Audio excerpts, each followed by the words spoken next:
Okay, we just talked. I just saved this file. I saved the previous markup in the same directory where I saved my file, and I saved it as selector. So we're going to talk about selectors. What are selectors? In order for you to apply your CSS style into a particular HTML element, you have to first be able to select that element from the entire document, then apply a particular style rule or style declaration that you want. So before we talk about that, I'm going to talk about style rule and style declaration. And I'm going to open a new tab here. Yeah, I'm just going to type out some of the stuff for you to see. Every CSS you apply is applied in style rule. Every selector, every particular rule you apply to particular HTML selector is called a style declaration. So a style declaration is a selector okay, let me see if I can make this bigger. Oh, it's bigger.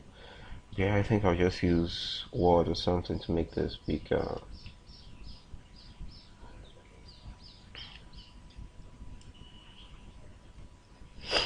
Okay, basically, I'm just going to use this to explain this. We have a selector. What the selector does, it selects a particular HTML element from your document and tells your HTML or your browser to apply particular styling to that particular page. What styling is going to apply to page is the style rule. The style rule tells you what adjustments supposed to be made to that particular HTML element. The style tells you what adjustments are supposed to be made by that particular HTML, and the style rule is normally the style has a property which is the style. So I'll call this, I'll change this to property.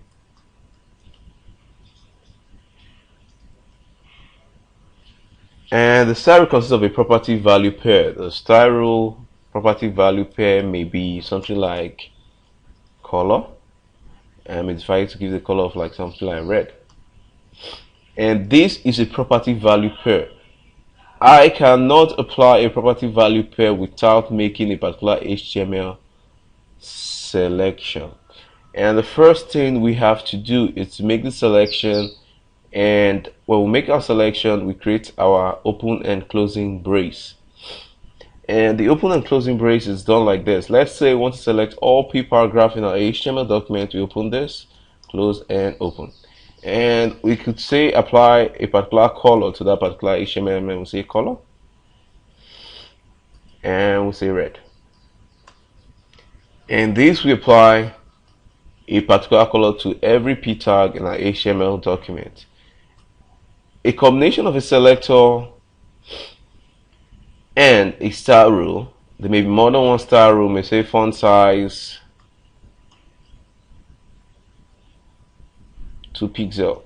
You don't need to bother yourself about the style property right now because we're not going to be talking about them right now. I'm just using this to show you an example. So I want to show you the effect of how to select a particular HTML element and apply style to that particular HTML element. And once you a style declaration could contain as many style rules as possible, so long as it is within the open and closing brace of that particular style declaration. So we're going to take this copy and we're going to test it out in our HTML markup. We come to selector. We're going to delete all previous style from the first one. Just want to play around with this. So we're going to be talking about, and if I were to paste, Ctrl V, I'll delete this last brace. Go up, Ctrl V, and basically you want to make everything small later.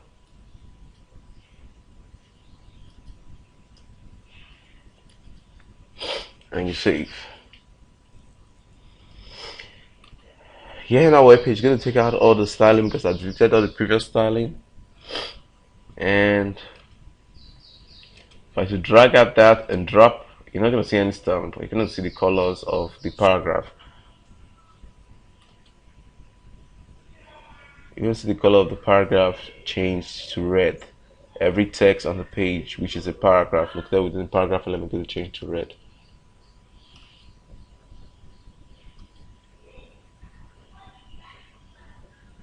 Oh, we gave it a very small font size. You can see the paragraph here, they changed to red.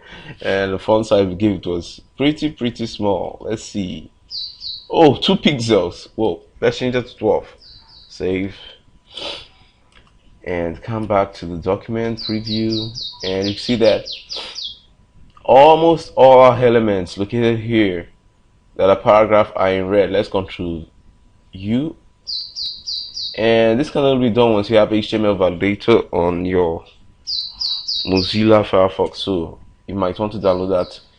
You might want to download this add-on for your Mozilla Firefox. I'm going to reduce the size of the document here so we can compare.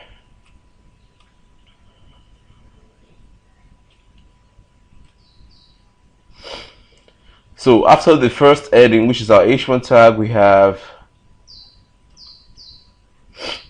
after the first heading, we see our H1 tag, see cognate here, you can see here and here. And the first paragraph was the web page introduction, which is located within the paragraph tag of P. And we see that the color is actually changed to red. If we go down a little bit, we're going to see welcome to our site H2. It still retains its default color, which is the browser styling. And if we come down, look at this, we're going to see the paragraph below it is this, and it changed to red. It does not affect the link tag because the link tag has a default styling from the browser itself. So the styling we just gave the web page is not going to affect it since it's not overriding it. So the power of cascading style is the power of style sheets to cancel out each other, the order of precedence, which is more important. And once a style sheet is more important or more specific than the previous style sheet, it will be applied to that particular HTML element or the particular HTML selector. So it's more about what element is more specific when you're selecting the HTML element. We're going to talk about that in a very short time. So back here. And you can see after the latest blog, you see the P paragraph, they all took on the red color that was given. So now I'm going to close out this particular section tutorial. When I come back, we'll start talking about different kinds of selector and talk about the order of precedence a little bit. That is the cascading effect of style sheets.